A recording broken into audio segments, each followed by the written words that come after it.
COVID-19 ஆட்டமே இன்னும் முடியல. அதுக்கிடையில இன்னும் ஒரு புதிய வைரஸ் என்ட்ரி கொடுத்திருக்கின்றது. அது யாருன்னு பாத்தீங்கன்னு சொன்னா மங்கி பாக்ஸ் எனப்படுகின்ற ஒரு வைரஸ். WHO மூலமாக the global emergency டிக்ளேர் பண்ணிக்கிறாங்க. It's a public health emergency of international concern. COVID-19 பார்த்து எங்களுக்கு ஒரு பயம் ஏற்பட்டது. திரும்பவும் ஒரு லாக்டவுன் ஏற்படுமா? நிறைய பேர் இறந்து போவாங்களா? அதே நேரம் ஒரு jail life, online class, work from home இவ்வாறு நடக்குமா? 2022ல த மங்கி பாக்ஸ் எனப்படுவது ஒரு குளோபல் எமர்ஜென்சியாக பிரகடனப்படுத்தப்பட்டிருந்தது. பட் எகெயின் 2024ல இது குளோபல் எமர்ஜென்சியாக பிரகடனப்படுத்தப்படுகிறது. ஸோ இது டேஞ்சரா இல்லையா? வாங்கள் நாங்கள் இன்றைக்கு வீடியோல இதை டீட்டெயிலாக பார்ப்போம்.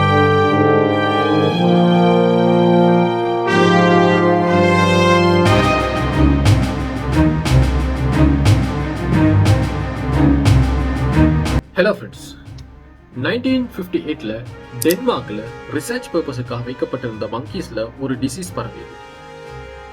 இந்த டிசீஸுக்கு பெயர் வைக்கப்பட்டது மங்கி பாக்ஸ். நீங்கள் ஸ்மால் பாக்ஸ் கேள்விப்பட்டிருப்பீங்க, கவ் பாக்ஸ் கேள்விப்பட்டிருப்பீங்க.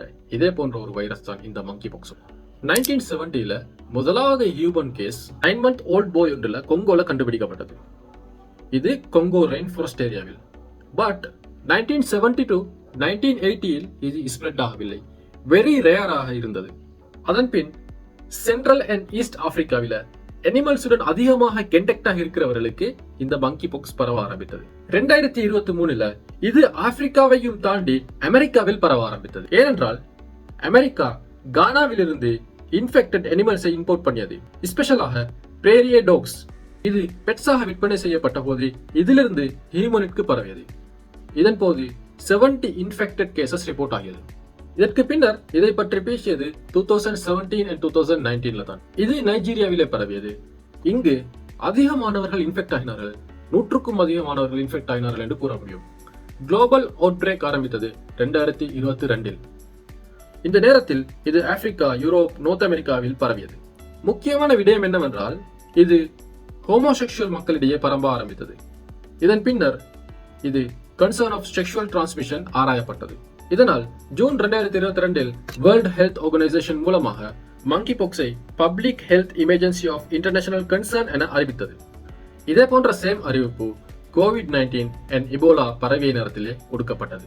2022ல இந்த கேஸ் அதிகமாகியது. ஸோ ஆன்டிவைரல் வேக்சின் மூலமாக ட்ரீட் பண்ணப்பட்டது. எனவே 2023ல இது கண்ட்ரோல் ஆகியது. என்றாலும் ஆப்பிரிக்காவில இது காணப்பட்டது. 2024ல இதை எம்-பாக்ஸ் என அழைத்தார்கள். ஸோ 2024ல இதன் எண்ணிக்கை ஆப்பிரிக்காவிலே கூடியது.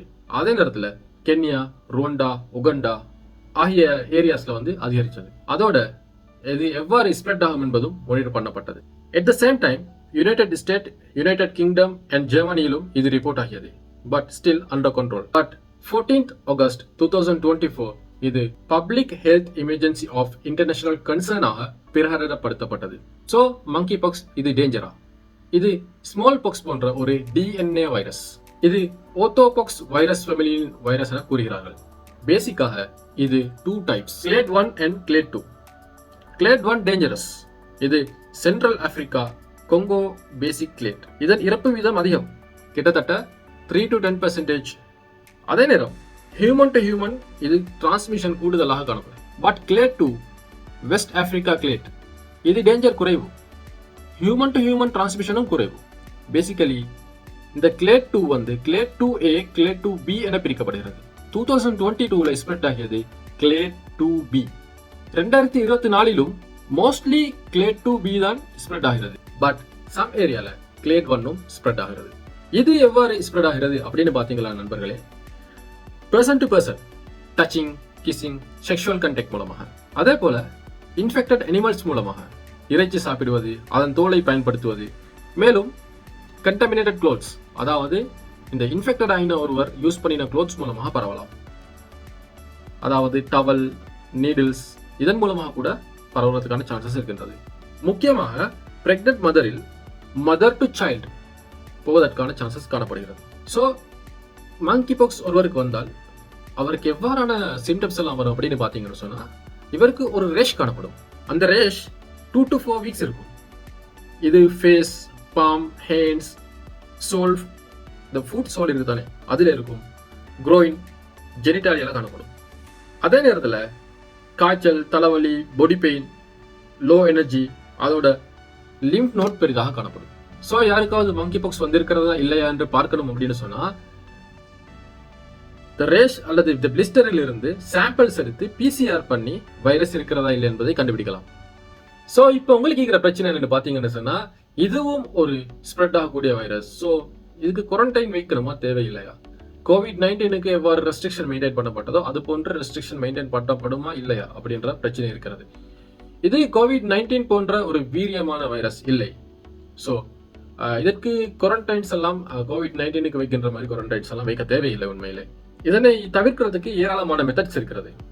வெக்சின் இருக்கிறது, இந்த கண்டெக்ஸை குறைச்சு கொள்றது, சேஃப் செக்ஸ் மெத்தட்ஸை மெயின்டைன் பண்ணுதல், அதே நேரம் ஒழுங்காக ஹைஜீனை மெயின்டைன் பண்ணுதல், யாருக்காவது இன்ஃபெக்ட் ஆகி இருந்தால் அவரை கொஞ்சம் ஐசோலேட் பண்ணி வேறொரு இடத்துல வைக்கிறது, அவரோட யூட்டிலிட்டிஸ் அதாவது பாவிக்கின்ற பாத்திரங்களை நீங்க பாவிக்காம இருக்கிறது, ட்ரீட்மெண்ட் ஒழுங்காக கொடுக்கிறது. ஸோ நீங்க கேட்கலாம், இப்போ என்னடா இதுக்கு ட்ரீட்மெண்ட் இருக்கிறது? இதுக்கு ட்ரீட்மெண்ட் இருக்கின்றது, இதுக்கு ஆன்டிவைரல் ட்ரீட்மெண்ட் இருக்கின்றது, அதே நேரத்தில் இதுக்கு எதிராக வெக்சின் கூட காணப்படுகிறது. ஸோ இது வீரியமானதா வீரியம் இல்லையா அப்படின்னு நீங்க கேட்டீங்கன்னு சொன்னா ஆக்சுவலி இந்த கிளேட் 2B எனப்படுகின்றது வீரியம் குறைந்தது. இது பரவுற நேரத்தில் இதை ஈஸியாக குணமாக்கலாம், இதோட பரவுற எண்ணிக்கையை கூட ஈஸியாக குறைக்கலாம், கண்ட்ரோலை வைத்துக் கொள்ளலாம். சம்டைம் கிளேட் 1 பரவ ஸ்டார்ட் பண்ணிச்சு அப்படின்னு சொன்னா டெத் ஆகிறதுக்கான சான்சஸ் 3 to 10% இருக்கிறதாக நான் ஏற்கனவே சொல்லி இருக்கின்றேன். ஸோ அது மாதிரியான டெத்ஸ் வரதுக்கான சான்சஸ் காணப்படுகின்றது. அதே நேரம் இது அதிகமாக ஸ்ப்ரெட் ஆகிற நேரத்தில் நிறைய ரெஸ்ட்ரிக்ஷன்ஸை மெயின்டைன் பண்றதுக்காக வேண்டி உலக சுகாதார நிறுவனத்தோட ஒவ்வொரு நாடுகளுக்கும் ஏற்படும். So prevention is better then cure. So அதனால நாங்க இது பரவாமிக்கிறதுக்காக வேண்டி ஸ்ப்ரெட் ஆகாமிக்கிறதுக்காக வேண்டி மெஷர்ஸ் எடுக்கணும். இப்ப ஒரு பீக் லெவல்ல ஸ்ப்ரெட் ஆகிற நேரம் நாங்க ஒழுங்கான மெஷர்ஸ் எடுத்தோம்னு சொன்னா அந்த நாடுகள் ரூல்ஸ் அண்ட் ரெகுலேஷன்ஸ் ஒழுங்கா ஃபாலோ பண்ணிச்சு, ஏர்போர்ட்ல ஒழுங்கா ஃபாலோ பண்ணிச்சு அப்படின்னு சொன்னா இதுக்கு பரவுறதுக்கான சான்சஸ் நிறையவே குறைவு. அதே நேரத்தில் இதுக்கு வெக்சின் இருக்கிறதால இது பரவுறதுக்கு அபாயம் இருக்கிற நாடுகளில் வெக்சினை எடுத்துக்கொள்றது, இன்டர்நேஷனல் டிராவலர்ஸாக இருந்தால் நீங்க வெக்சின் எடுத்துக்கொள்றது ரொம்பவே இம்பார்ட்டன்ட். அதே டைம்ல இது சப்போஸ் வந்துச்சு அப்படின்னு சொன்னா இதுக்கான ஆன்டிவைரல் ட்ரீட்மெண்ட் இருப்பதையும் நான் திரும்ப ஞாபகப்படுத்திக் கொள்றேன். ஸோ நீங்க இந்த மங்கி பாக்ஸை பத்தி என்ன நினைக்கிறீங்க? நீங்க ஏற்கனவே பயந்துட்டு இருந்தீங்களா? இது COVID-19 விட வீரியமான ஒன்றாக இருக்கும், இல்லை COVID-19 போன்று மீண்டும் இந்த வேர்ல்டு சஃபர் பண்ணும்னு நினைத்திருந்தீங்களா? கட்டாயமாக நீங்க கமெண்ட்ல இடுங்க. ஸோ மீண்டும் ஒரு வீடியோவில் சந்திப்போம். உங்களுக்கு ஏதாவது டவுட்ஸ் இருந்தது அப்படின்னு சொன்னா கட்டாயமாக கமெண்ட்ல கேளுங்க, உங்களுக்காக நான் ஒரு வீடியோ ப்ரிப்பேர் பண்ணுவேன். நன்றி.